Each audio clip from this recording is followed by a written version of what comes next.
Hi guys, welcome back to my channel. I'm Harshita and I hope you are doing well in your studies. So last class में हमने क्या complete किया था? Evolution के line by line questions जो मैंने बनाए थे. उसके बाद उससे पहले इवोल्यूशन का वन शॉट में हमने कंप्लीट कर लिया था. So today we are going to start a new chapter. Yes, a new chapter that is microbes in human welfare. काफी अच्छा एंड इंटरेस्टिंग चैप्टर है ये, ट्रस्ट मी. अब देखो इस चैप्टर में बेसिकली क्या क्या है, माइक्रोब्स एंड कैसे ना वो हमारी लिविंग को बेटर करते हैं. ठीक है. अब आप इसको किसी भी सेंस में ले सकते हो, like in bio fertilisers, treatment of sewage, your converting milk into curd, और या अल्कोहल्स. ओके. तो अब देखते हैं कि कैसे करेंगे ये वाला चैप्टर आज कंप्लीट. पहले मैं अपनी फोटो को थोड़ा सा, वीडियो को थोड़ा सा छोटा कर लेती हूँ. एक सेकेंड रुकना.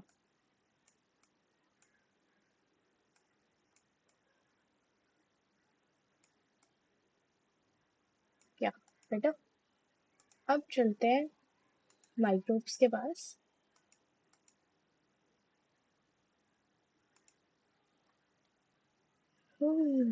Okay, so this is the chapter and as usual मैंने सारे नोट्स कंप्लीट कर लिए हैं. बस पढ़ना है आपको. चलो.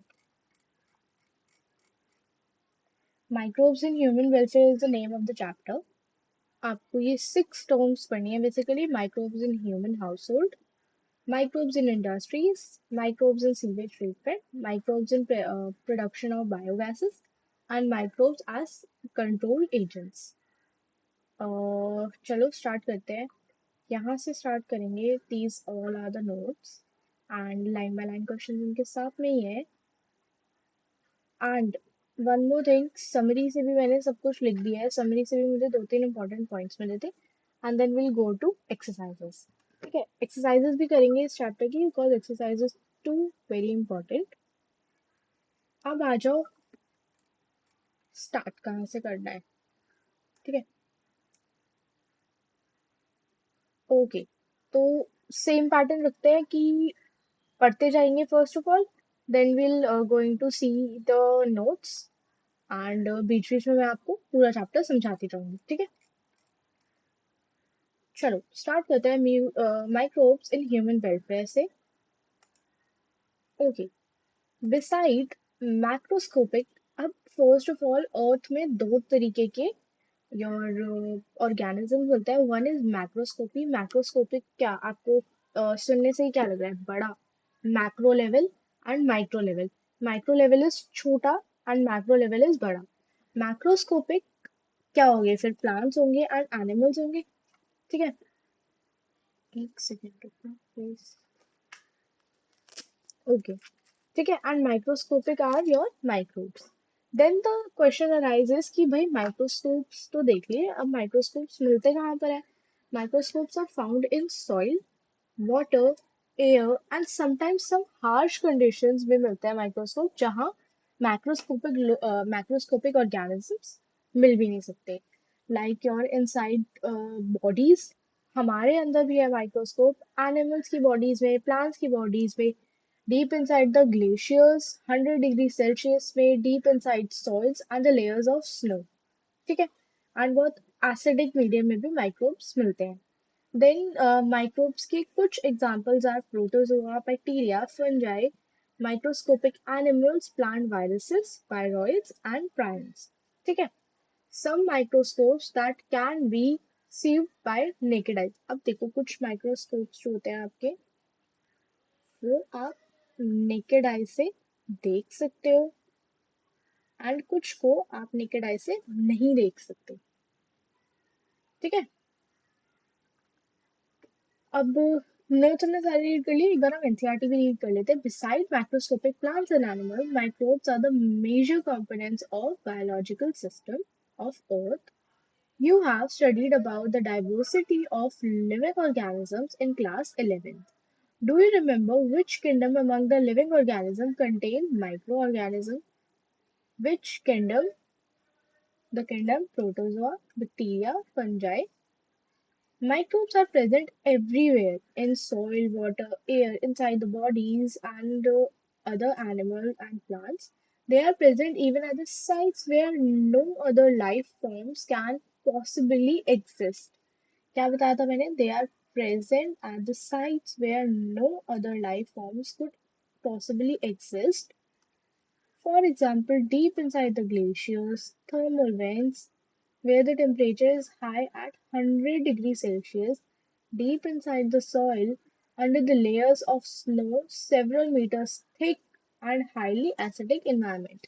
Microbes are diverse: protozoa, bacteria, fungi, microscopic animals, plant viruses, viroids, and some prions. The proteogenous infection agents. Some microbes are shown in figure 8.1 and 8.2.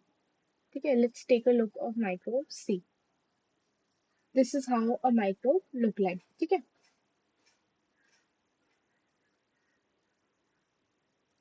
In chapter 7, you have read that the microbes cause a large number of diseases in human beings. They also cause diseases in plants and animals, but they should not make you think that all microbes are harmful.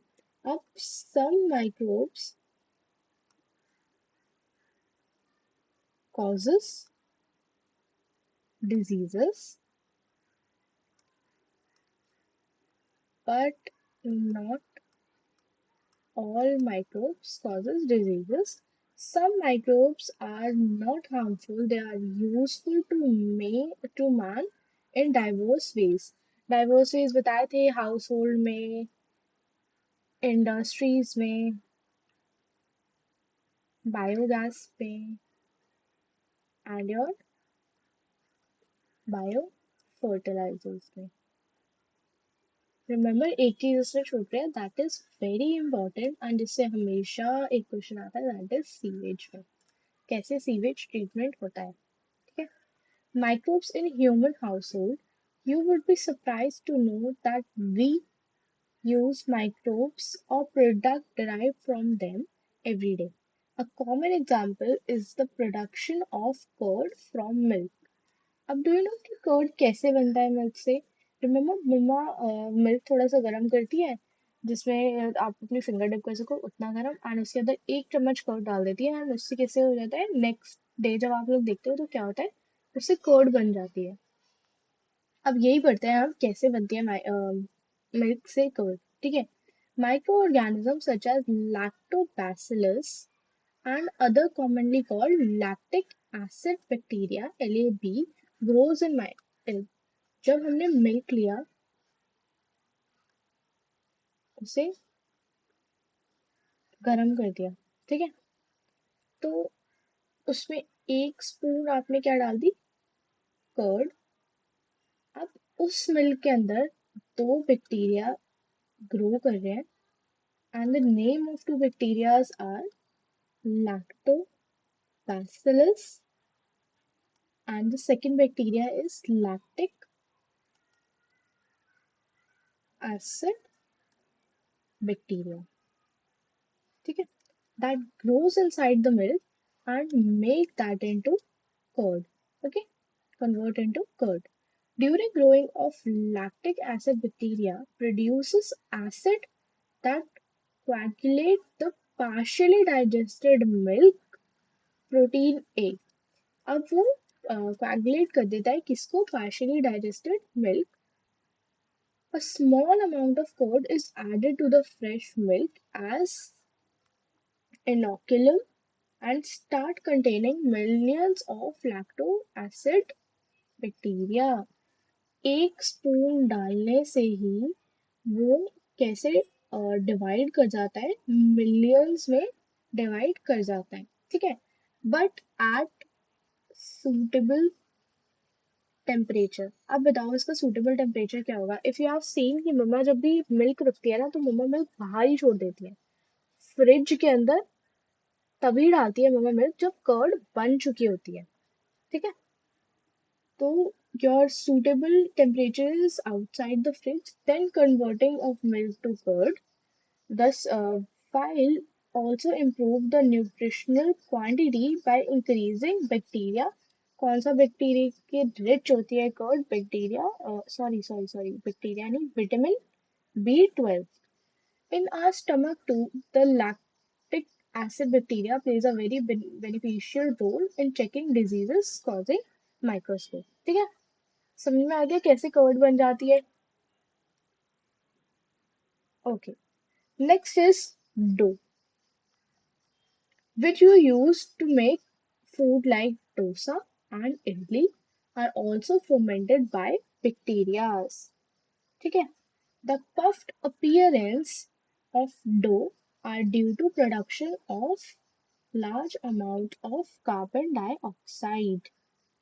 The dough देखा होगा ना कभी, कैसे वो फूल जाता है। इतना बड़ा डो तो नहीं बनाते ना हम, डो तो हम इतना सा बनाते हैं, बट वो कैसे इतना बड़ा फूल जाता है? That is due to the production of carbon dioxide.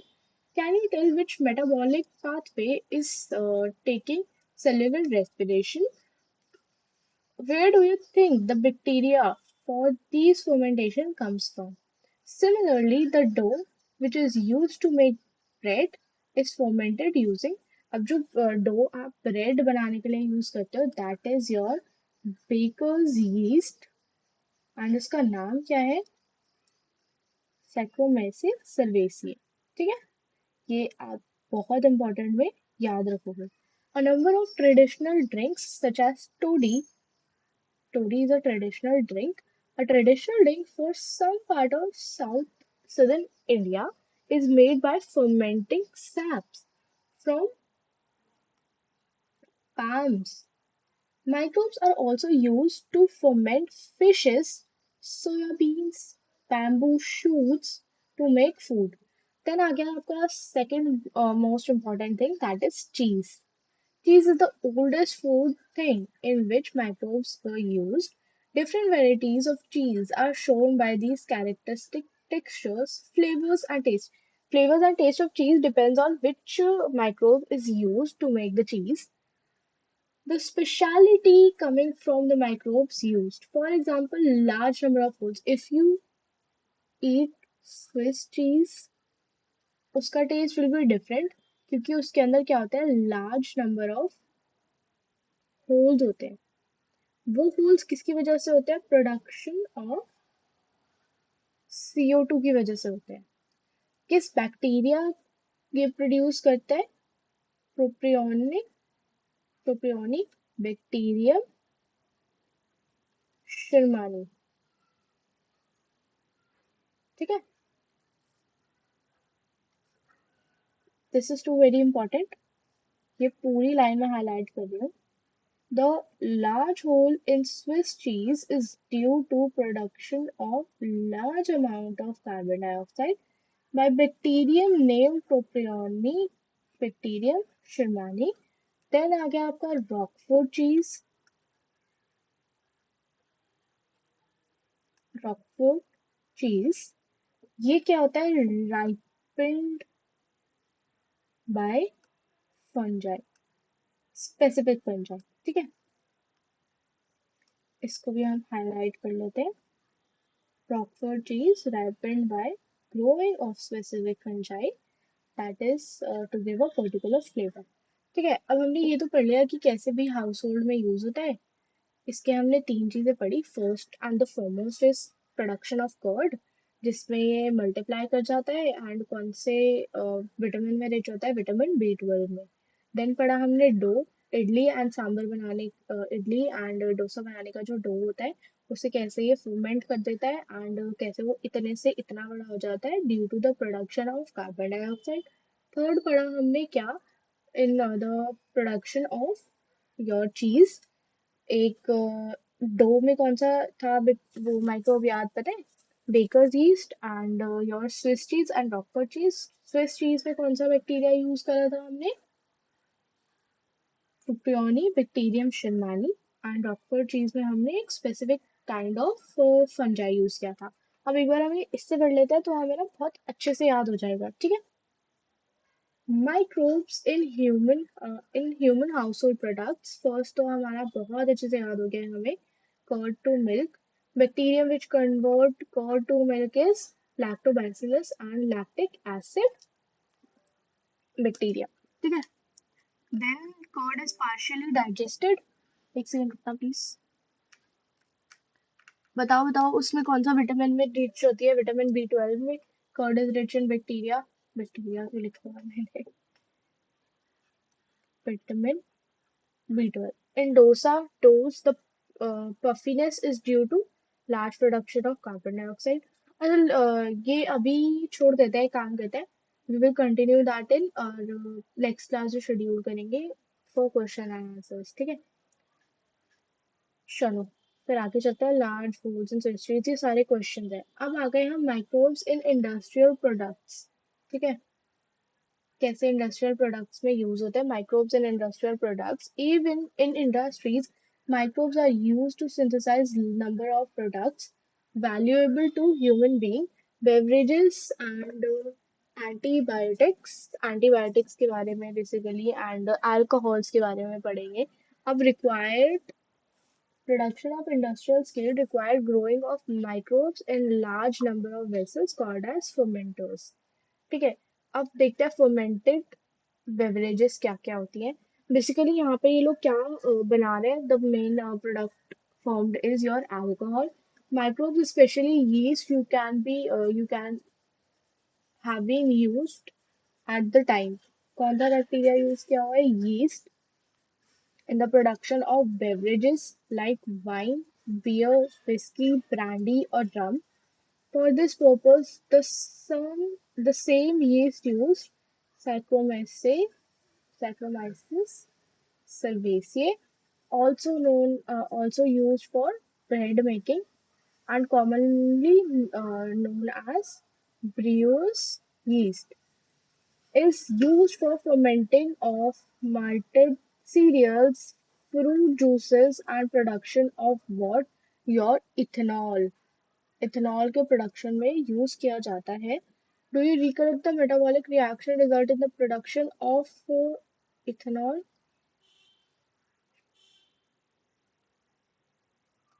Depending on the type of raw materials used for fermentation and the type of processing, अब दो तरीके से आपकी अल्कोहल प्रोड्यूस होती है. एक होती है आपकी अल्कोहल फर्मेंटेड एंड दूसरी होती है आपकी अल्कोहल नॉन फर्मेंटेड. ठीक है. Fermented, sorry sorry sorry, I made a mistake. Fermented नहीं, मैंने गलती से फर्मेंटेड बोल दिया. One is your distilled and another is your non distilled. ठीक है. अब भाई डिस्टिलेशन और नॉन डिस्टिलेशन में फर्क क्या होता है. डिस्टिलेशन इज बेसिकली कि आप ना एक लिक्विड को हीट अप करते हो. ठीक है. टिल इट्स बॉइलिंग पॉइंट, ताकि आप उसे वेपराइज कर सको. देन आप उसे जब कंडेंस करोगे ना, तो सारी इम्प्योरिटीज जो होगी उसकी वो रिमूव हो जाएगी. सारी जो इम्प्योरिटीज, अगर आपने जैसे टेक दिस कि मैंने पानी पिया हुआ है, पानी लिया हुआ है, इस पानी को मैं हीट करूंगी टिल द बॉइलिंग पॉइंट. इसके बॉइलिंग पॉइंट पे आ जाएंगे ताकि ये सारा वेपराइज हो जाए. देन इसी वाटर को कंडेंस करेंगे. तो जब हमें ये वाटर मिलेगा ना, that is in its purest form. इसके अंदर इम्प्योरिटीज नहीं होंगी. This is what distillation means. अब कुछ अल्कोहल्स आर डिस्टिल्ड, मतलब पूरी प्योरेस्ट फॉर्म में होती है वो alcohols. And some are non-distilled, that are there are some impurities present in the alcohol. अब आ गया क्वेश्चन कि what do you think कि which alcohol is better, distilled or non-distilled. बताओ. just think कि distilled जो बिल्कुल प्योर फॉर्म है alcohol वो बेटर होगी या नॉन वाली. Let me know in the comment section. And इसके एग्जांपल्स आर वेरी इंपॉर्टेंट. इससे भी एक PYQ आया हुआ है. Whisky, brandy, rum and wine and beer. ठीक है. That are non distilled. ठीक है.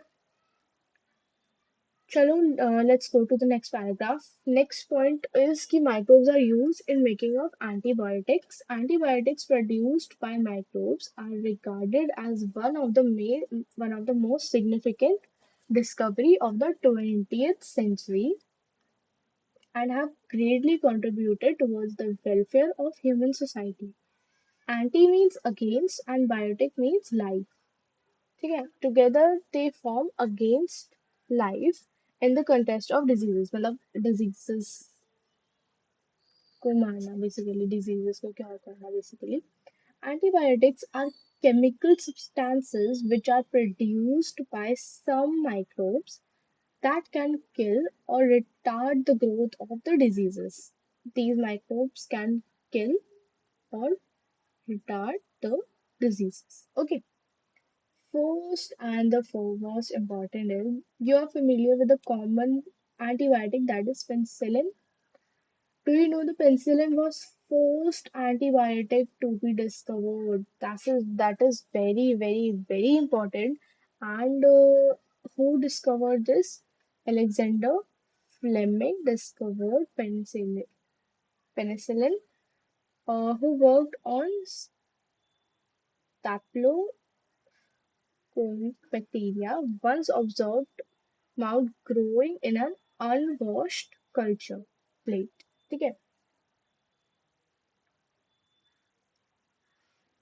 अब इसके आसपास कोई भी बैक्टीरिया ग्रो नहीं कर पाया था. He found out that it was due to chemical produced by the mould and name it as penicillin. ठीक है. After the mould penicillium notatum. However, its full potential as an effective antibiotic was established much after Earth's chain and these two scientists, इनका भी नाम याद रखना है.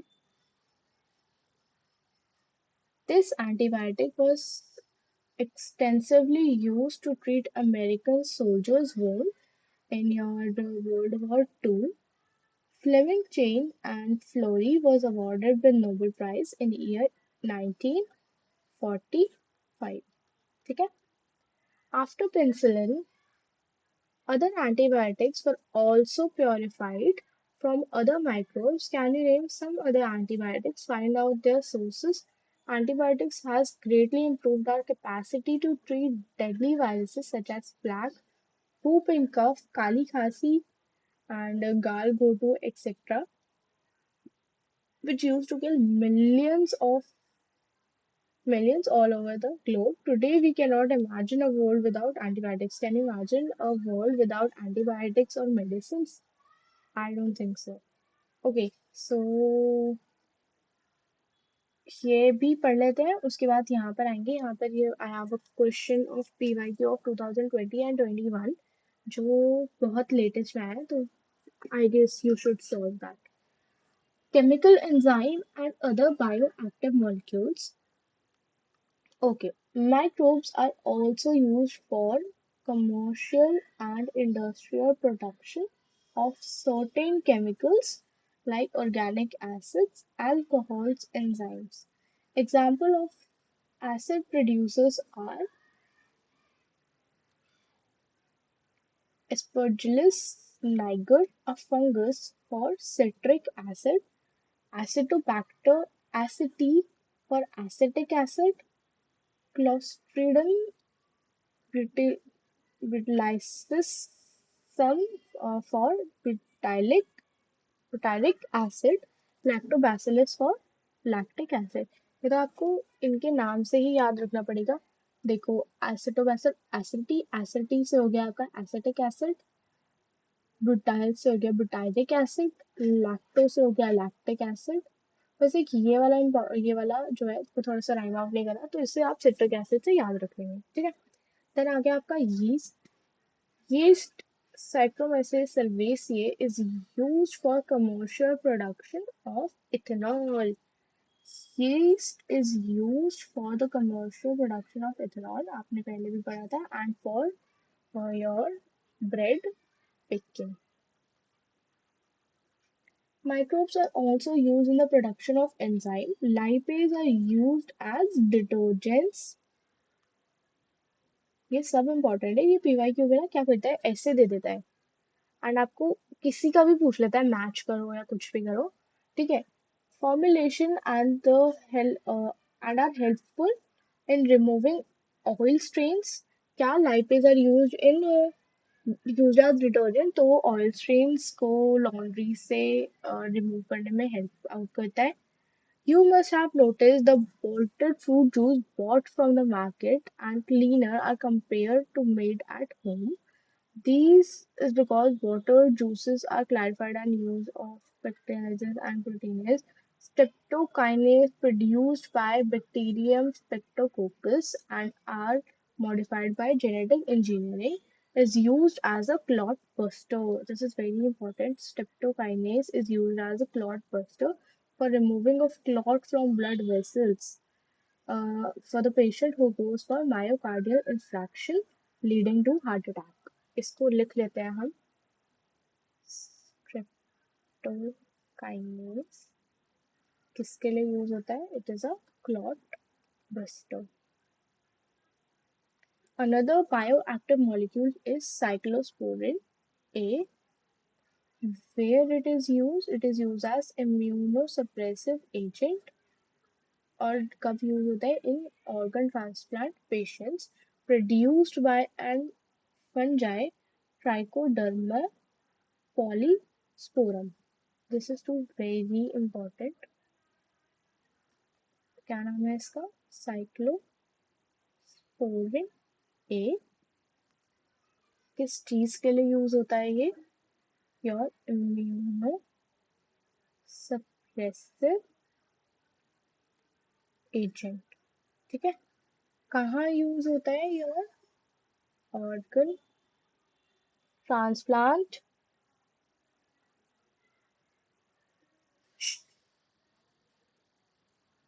Sorry and produced by fungus Trichoderma polysporum by a fungus called as Trichoderma polysporum ठीक है अब आ गया आपका statin produced by yeast Monascus purpureus purpureus and commercial use as blood cholesterol lowering agent if the enzyme is responsible for synthesis of cholesterol ठीक है इसे भी लिख लो सेकेंड है आपका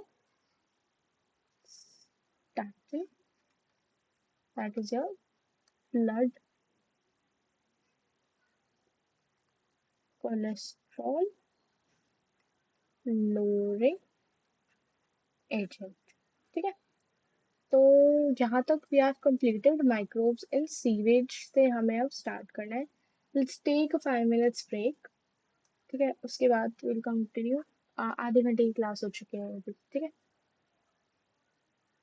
तो 5 minutes का ब्रेक लेते हैं माइक्रोब्स इन सीवेज ट्रीटमेंट से स्टार्ट करना है प्राइमरी ट्रीटमेंट सेकेंडरी ट्रीटमेंट ठीक है फिर स्टार्ट करेंगे माइक्रोब्स इन बायोगैस ठीक है क्योंकि ना आपका सीवेज ट्रीटमेंट वाला जो है ना वो थोड़ा सा ध्यान देके पढ़ना है तो let's take a 5 minutes break okay okay चलो स्टार्ट करते हैं अपना माइक्रोब्स इन सीवेज ट्रीटमेंट इसे बहुत ध्यान से पढ़ना है आपको ठीक है तो हम ये वाला जो टॉपिक है ना वो अपने नोट से पढ़ेंगे पहले and then we will move ahead to the NCERT ठीक है तो let's start microbes in sewage treatment अब देखते हैं बेसिकली सीवेज क्या होता है all the see what sewage basically is most of the major component of sewage is human excreta and some all the dirt from your household etc etc ठीक है अब sewage को ना आप दो तरीके से ट्रीट कर सकते हो one can be your primary treatment and another can be your secondary treatment ठीक है तो फर्स्ट हम प्राइमरी से स्टार्ट करते हैं then we move ahead to secondary treatment primary treatment में बेसिकली क्या होता है all the physical removal of particles होता है फिजिकली रिमूव करेंगे तो क्या पार्टिकल्स को रिमूव करेंगे ऑल द बिग पार्टिकल्स अब फिजिकल रिमूविंग ऑफ पार्टिकल्स में बिग पार्टिकल्स को कैसे हम रिमूव करते हैं फिल्ट्रेशन की टेक्निक से filtration floating debris is removed by filtration and all the small particles are like pebbles are removed by sedimentation इसे याद कैसे करते हो आप? Small sedimentation, S S. ठीक है, स्मॉल कैसे रिमूव होंगे? By the process of sedimentation. And large कैसे रिमूव होंगे? By the process of filtration. क्या वो फिल्टर कर देगा आपका सीवेज को। ठीक है, देन आपने सेडिमेंटेशन करा दी। अब ऑल द सॉलिड्स, जो भी सॉलिड बच गए हैं ना, वो नीचे जाके सेटल डाउन हो जाएंगे। एंड उसको क्या कहेंगे हम? Primary sludge. अब इस प्राइमरी स्लज को भेज रहे हैं हम सेकेंडरी ट्रीटमेंट के लिए। सेकेंडरी ट्रीटमेंट में आपके एरेशन टैंक्स होते हैं। ठीक है, एरेशन टैंक्स में क्या होगा कि ये ना कंटिन्यूअसली कंटिन्यूअसली घूमते रहेंगे और उसके अंदर किस चीज की ग्रोथ होगी? योर एरोबिक माइक्रोब्स की। एरोबिक माइक्रोब्स कौन से होते हैं? ऑक्सीजन वाले। ठीक है, अब वो उन एरोबिक्स माइक्रोब्स की हेल्प से क्या बना देगा? फ्लॉक्स बना देगा। What flocks are masses of bacteria associated with fungal filaments. क्या? Masses of bacteria associated with fungal filaments to form mesh-like structure known as flocks. ठीक है, अब जो एक इम्पॉर्टेंट चीज है यहाँ पे, that is BOD. What is BOD? Biochemical oxygen demand. जितनी बीओडी कम होगी उतना गुड सीवेज होगा। ठीक है, अमाउंट ऑफ ऑक्सीजन। अब बीओडी यूज कैसे होती है, लाइक रिड्यूस कैसे होती है? BOD is basically biochemical oxygen demand. तो आपके जितने भी होते हैं ना माइक्रोब्स, तो आपने पढ़ा होगा यहाँ पर एरोबिक माइक्रोब्स का use. Aerobic microbes that uses O2। तो ये लोग जितने भी माइक्रोब्स होते हैं वो इसके ऑक्सीजन को कंज्यूम कर लेते हैं। The amount of oxygen consume if all the organic microbes in 1 liter of 1 liter of water were oxidise by bacteria. अब ये जो सारे माइक्रोब्स होते हैं वो तो ऑक्सीजन कम कर लेंगे, तो बीओडी आपका हो गया रिड्यूस। देखो लिखा हुआ है, जितना ज्यादा बीओडी होगा उतना ज्यादा polluting potential होगा। ठीक है, BOD should be reduced by the bacteria, then sewage is passed to the settling tanks where the flocks are sedimented। flocks आपको याद है क्या बताया था मैंने? लार्ज मास लाइक स्ट्रक्चर्स। ठीक है, अब इनको कहाँ भेज दिया? एक्टिवेटेड स्लज में। सेटलिंग टैंक्स में क्या कर गई? सेटल कर गए नीचे सेडिमेंट्स। अब they are sent to activated sludge। small amount of activated sludge, सिर्फ बहुत थोड़ा सा अमाउंट जो एक्टिवेटेड स्लज का था वो पास करके अब वापस से एरेशन टैंक में। कैसे? In the in they are used as inoculum. अब क्या हुआ? मेजर पार्ट जो दो पार्ट हो गए ना, बहुत छोटा अमाउंट तो हमने एरेशन टैंक में डाल दिया और बाकी जो सारा मेजर पार्ट था वो डाल दिया हमने एरोबिक स्लज डिजास्टर में। द एरोबिक बैक्टीरिया, यहाँ पर तो एरोबिक बैक्टीरिया उसे डाइजेस्ट कर जाएगा फंगी वंगी, और क्या उससे मिक्सचर एक गैस बन जाएगी that is rich in methane, hydrogen sulphide, carbon dioxide. उसे कह देंगे हम बायोगैस। जो मेजर पार्ट था उसका वो क्या बन गया? आपका बायोगैस बन गया। ठीक है, और ये बाकी का जो पार्ट था वो किस में रिलीज कर देते हैं? रिवर्स एंड स्ट्रीम्स में। ठीक है, समझ में आया आपको ये कैसे हुआ? पहले तो आपने क्या किया? फर्स्ट स्टेप वाज कि प्राइमरी सीवेज ट्रीटमेंट हमने स्टार्ट किया कि जो भी हमारा सीवेज था लार्ज वाला जो था वो फिल्टर हो गया फिल्ट्रेशन से, एंड स्मॉल वाला जो था वो सेडिमेंटेशन से छोटा छोटा रिमूव हो गया, the small like pebbles etcetera. फिर इसको पास किस पे किया? जो प्राइमरी स्लज था जो नीचे बैठ गया था बड़ा बड़ा, और उसको हमने भेज दिया सेकेंडरी ट्रीटमेंट के लिए। वो गए एरिएशन टैंक्स में। एरिएशन टैंक्स में क्या हुआ कि एरोबिक बैक्टीरिया था, एरोबिक बैक्टीरिया ने उसके सारे ऑक्सीजन कंज्यूम कर ली एंड बीओडी उसका जो था उसको रिड्यूस कर दिया। जितना कम बीओडी उतना गुड आपका ट्रीटमेंट, जितना ज्यादा बीओडी उतना ही ज्यादा पोल्यूटिंग पोटेंशियल। ठीक है, फिर भेजा उन्हें सेटलिंग टैंक्स में। थोड़ा सा अमाउंट जो था वो भेज दिया हमने किसमें? एरिएशन टैंक्स में, और बाकी का जो अमाउंट था उसे भेज दिया हमने एरोबिक स्लज डिजास्टर में। एरोबिक स्लज डिजास्टर में क्या हुआ कि मिक्सचर ऑफ गैसेस में प्रोड्यूस हो गया methane, oxygen, methane hydrogen and sulphide में वो रिच था। ठीक है, उसको क्या कह दिया हमने? बायोगैस कह दिया। और then they are sent to your streams, rivers and oceans. ठीक है, एक बार हम इसे यहाँ से भी पढ़ लेते हैं। Primary treatment. The treatment step basically involves primary removal of particles, small and large, for the sewage through filtration and sedimentation. They are removed at the initial floating debris removed by the sequential filtration. Then the grids and pebbles are removed by sedimentation.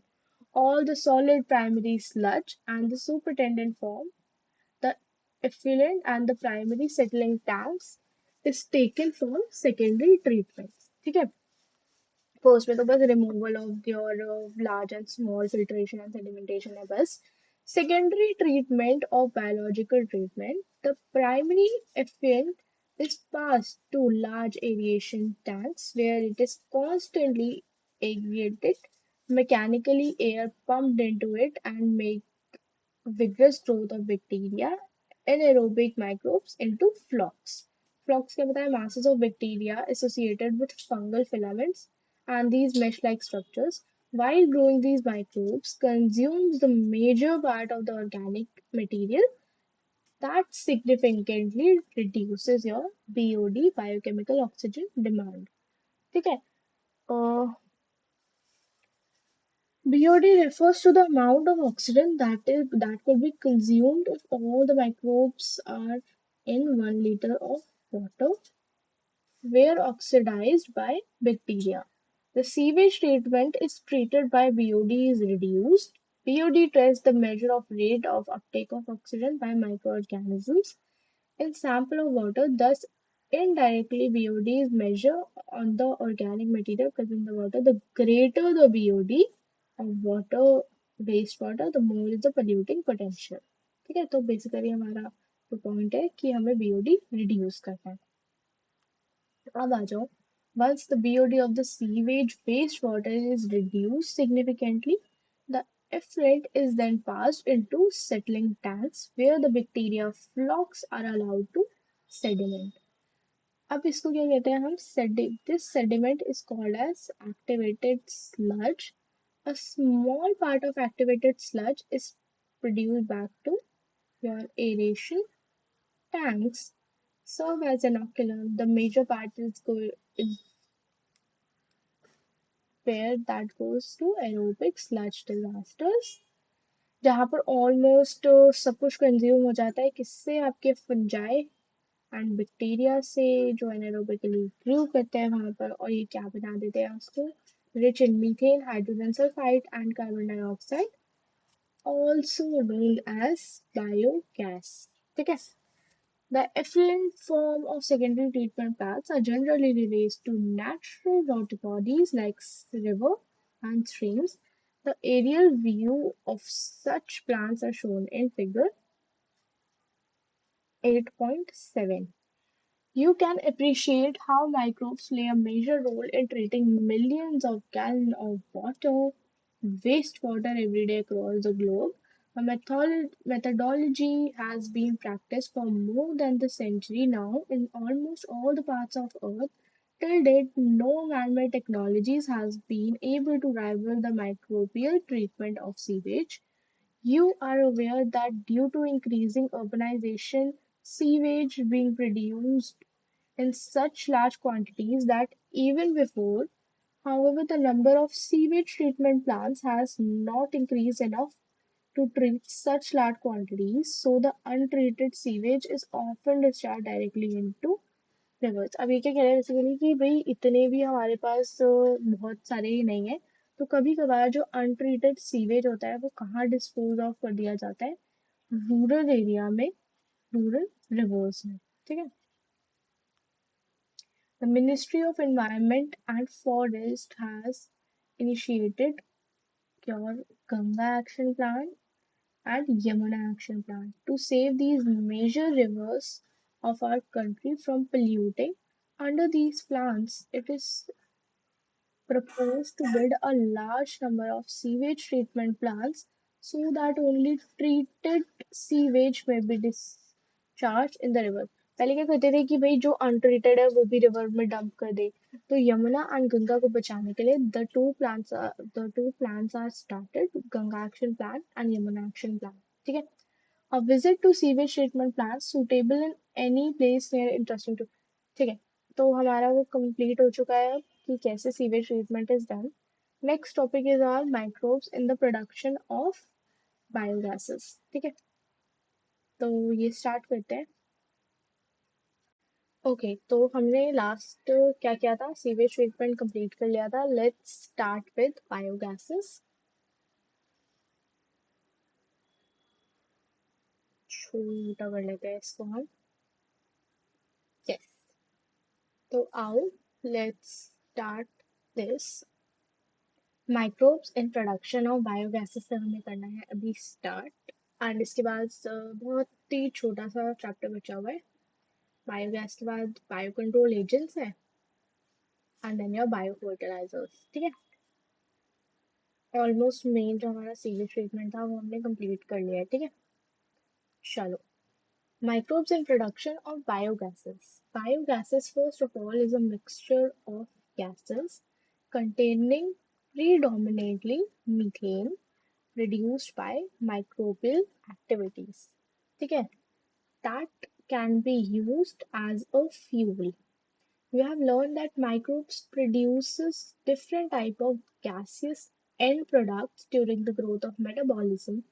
The type of gas produced depends upon the microbes and the organic substrates they utilize.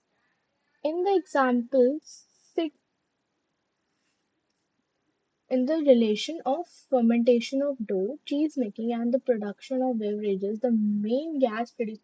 अब if you remember, dough में dough कैसे इतना बड़ा हो जाता था due to the production of carbon dioxide and Roquefort cheese में भी लार्ज होल्स से due to the production of CO2. However, certain bacteria which grows anaerobically without the presence of oxygen on a cellulosic material produces large number of methane along with carbon dioxide. Carbon dioxide का production कैसे help करता था हमारे dough and चीज में, ये हमें याद है. But anaerobic microbes, anaerobic microbes क्या है, that grow in absence of oxygen. अब जब एनारोबिक माइक्रोब्स ग्रो करते हैं तो they produce methane along with CO2. This methane produce large amount of methane along with CO2 and H2. These bacteria are collectively called methanogens. ठीक है, one such common bacterium is methanobacterium. This is too very important. नाम इसका bacteria का. These bacteria are commonly found in anaerobic sludge during the sewage treatment. Remember जब हमने यहाँ पर sewage treatment पढ़ा था आपका यहाँ पर, तो जब ये था एरोबिक बैक्टीरिया आर डाइजेस्टेड, कहाँ पर जब एनारोबिक स्लज डिजास्टर में डाला था तो क्या फॉर्मेशन हो गई थी, mixture of gases rich in methane, hydrogen and hence known as biogas. तो वही जो आपका स्लज होता है, मेजर पार्ट जो आपका एनारोबिक स्लज डिजास्टर में डाल दिया जाता है, वो बैक्टीरिया के इन्फ्लुएंस में बायोगैस बनाता है. ठीक है, these bacteria is also present in rumen, a part of stomach of cattle.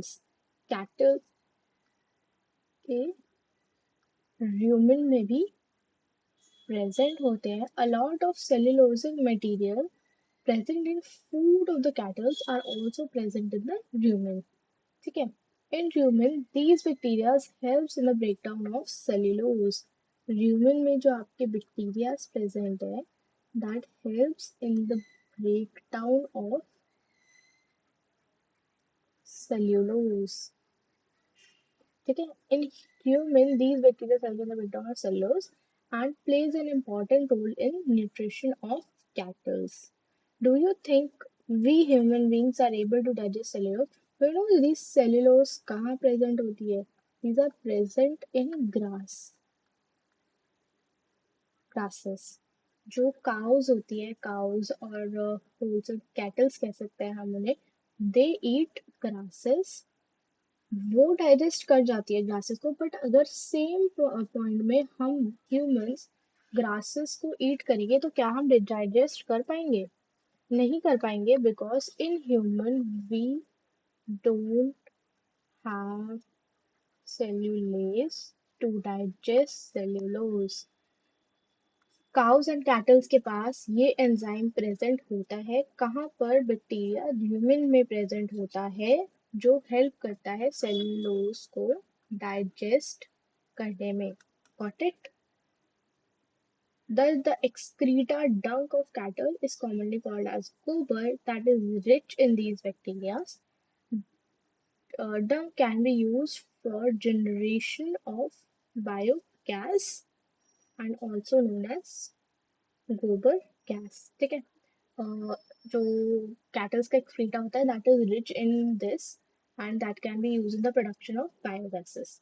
The biogas plants consist of concrete tanks 10 to 15 feet deep in which bio waste are collected and slurry dung is fed. A floating cover. ये भी वैसे ना हम इससे कर लेते हैं एक बार. बायोगैस बेसिकली ये बायोगैस प्लांट है. ठीक है, पहले हम अपने नोट से पढ़ लेते हैं, then will come back to NCERT. ठीक है, चलो. Biogas biogas plants concrete tanks 10 to 15 feet के एक फ्लोटिंग कवर होता है that rise as the gas is produced. जो फ्लोटिंग कवर है ना वो ऊपर होता रहेगा जैसे जैसे गैस प्रोड्यूस होती है. ठीक है. Biogas plants has an outlet connected to the pipe and slurry that is removed and used as fertilizer. एक आपका connectivity pipe है that is connected to one with your outlet and another with slurry that can be used as your fertilizer. ठीक है. Biogas plants work on biogas obtained from cattle dung from gobar and also known as gobar gas. Biogas plants are generally found in rural area. They are used in rural area because biogas is used for lighting and cooking. तो lighting and cooking biogas से तो rural area में ही करते हैं, तो उसका ज्यादातर काम सॉरी रूरल एरिया में. Biogas production was developed in India by IARI, Indian Agricultural Research Institute, and KVIC, Khadi and Village Industries Commission. ठीक है. आओ एक बार हम इसे रीड आउट कर लेते हैं. Placed over the slurry which kept on rising as the gas is produced in the tank due to microbial activities. The biogas plant has an outlet which is connected to a pipe, supplies biogas to the nearby houses. ये जो आपका एक pipe से connected होती है जो biogas आपके किसको सप्लाई करता है? नियर बाय हाउसेस को. They spend slurry to remove through another outlet that may use as fertilizers. Cattle dung is available in large quantities in rural area where cattle are used for variety of purposes. One more reason कि कहाँ क्यों ये biogas plants are always mostly in rural areas because क्या use होता है? Cattle का dung use होता है and cattles are mainly used in rural areas. वो किसी भी पर्पज के लिए हो सकती है, मिल्क हो गया या फिर एक्सेट्रा. ठीक है. The biogas thus produced is used for cooking and lighting. The picture of biogas plant is shown in figure 8.8. The technology of biogas production due to the effort of Indian Agricultural Research Institute and Khadi and Village Institute Commission KVIC. If your school is situated near the okay, तो ये हमने पूरा पढ़ लिया. अब आ जाओ microbes in biocontrol agents पे. Oh, microbes in biocontrol agent.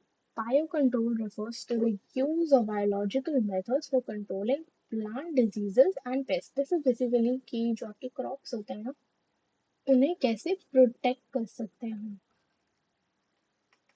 एक मिनट।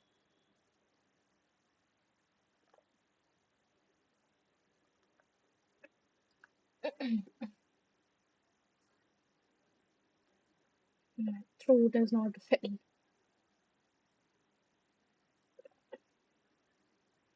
ओके, तो चलो कंटिन्यू करते हैं इसको।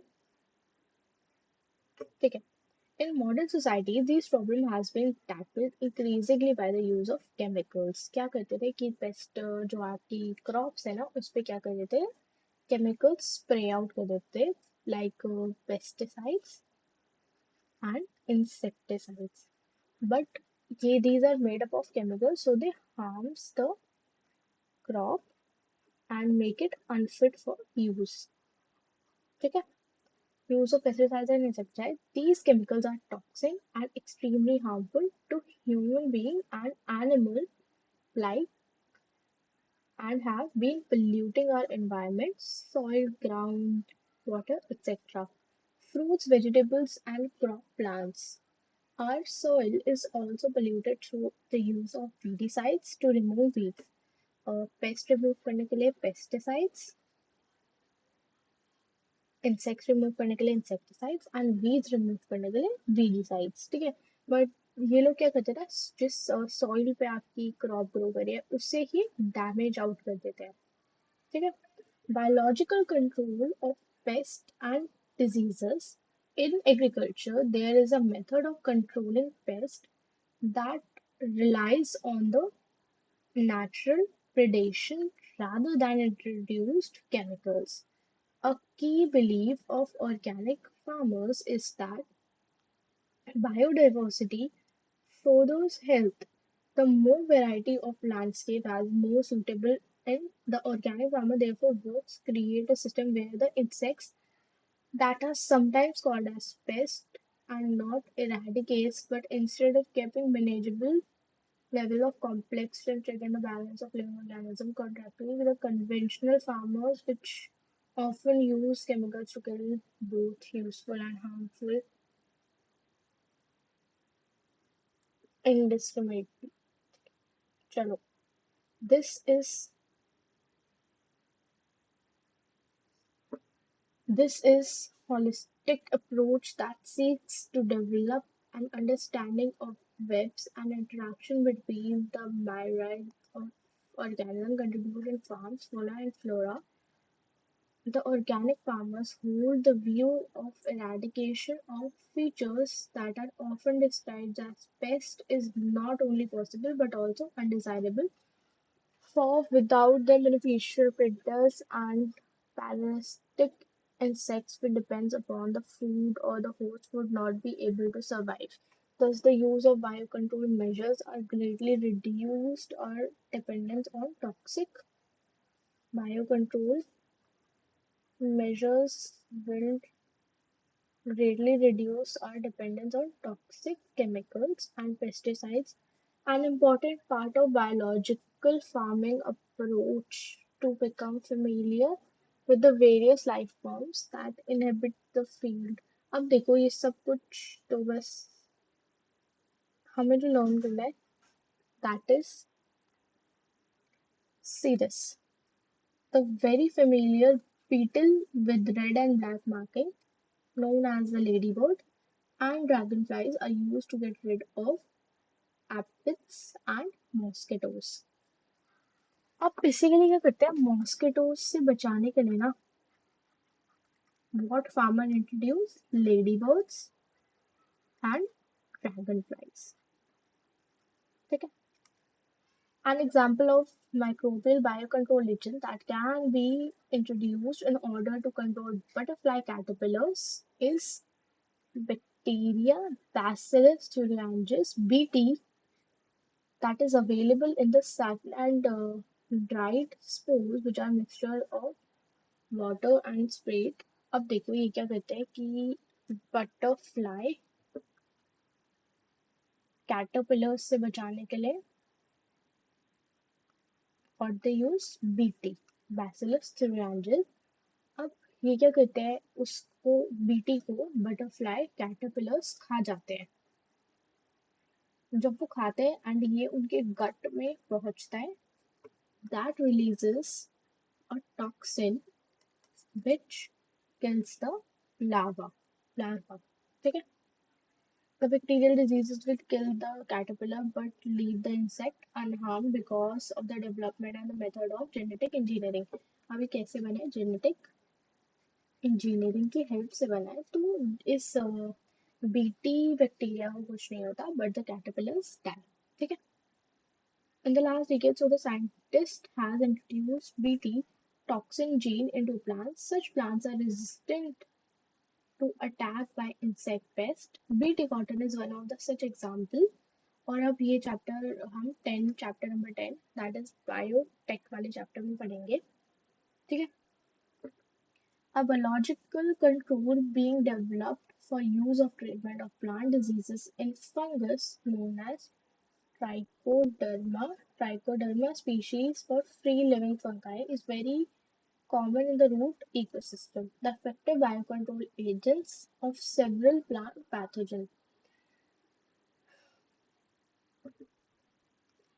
चलो, Papilovirus, a pathogen that attacks the insect and the other arthropods. The majority of bacterivirus used for biocontrol agent are in the genus Nucleopolyhedrovirus. These viruses are excellent candidates for species-specific narrow-spectrum industrial applications. These have been shown have no negative impact on plants and mammals, birds, fishes or even non-targeted insect. Basically कि आप जिस चीज को किल करना चाहते हो ना, वैसा ही इन्होंने एक जेनेटिक इंजीनियरिंग से एक बायो बैक्टीरियो वायरस जैसा कुछ बना लिया है. ठीक है? Desirable when beneficial insects has been consumed to aid the overall integrated management program IPM, or when the ecological sensitive area is being treated. ठीक है? अब आ जाओ microbes as biofertilizers. With our present day lifestyle, environmental popul- uh, environmental pollution is the major cause of concern. The use of biochemical fertilizers meet the very increasing demand of agriculture produce has contributed significantly to the pollution. Of course, we have now realized that there are problems associated with overall use of chemical fertilizers and the large pressure to switch to organic farming. अब organic farming कैसे होगी? Bio fertilisers के help से होगी. And ये आजकल बहुत trending पे भी चलते हैं, organic farming, organic fruits, vegetables. Bio fertilisers are organism that are enrich the nutrient nutrient quantity of soil. Bio fertilizers increases the nutrient quantity quality of soil. The main source of biofertilizers are bacteria, fungi, cyanobacteria. We have studied about the nodules of roots of leguminous plants formed by the symbiotic association with rhizobium. Leguminous root किससे symbiotic association है? By rhizobium. ठीक है? These bacteria fix atmospheric nitrogen into organic form. Fix atmospheric nitrogen in organic form, which is used by plants as nutrients. Other bacteria can fix nitrogen with free living soil. अब इसके some example are fixes atmospheric nitrogen, and examples are your azotobacter and ठीक है, enrich in nitrogen content of soil. अब आगे हम fungi पे. Fungi are known to form symbiotic association with plants. Fungi symbiotic association with plants. What is mycorrhiza? ठीक है, many members of genus Glomus form mycorrhiza. The fungal symbiotic in these association absorbs what they absorb phosphorus from soil and faces it to plant. अब basically ये क्या करता है, soil से ले लिया फॉस्फोरस और किसको दे देता है, प्लांट्स को दे देता है. Plants have such associations shown with other benefits also such as resistant to root-borne pathogens, resistant to root-borne pathogen, tolerance of salinity and drought, and overall increase the plant growth and development. ठीक है, third and last जो हमारा important topic है आज की class का, that is cyanobacteria and autotrophic micro organism widely distributed in aquatic and terrestrial environment. What cyanobacteria do is, एक second, brightness कम हो गया उसकी.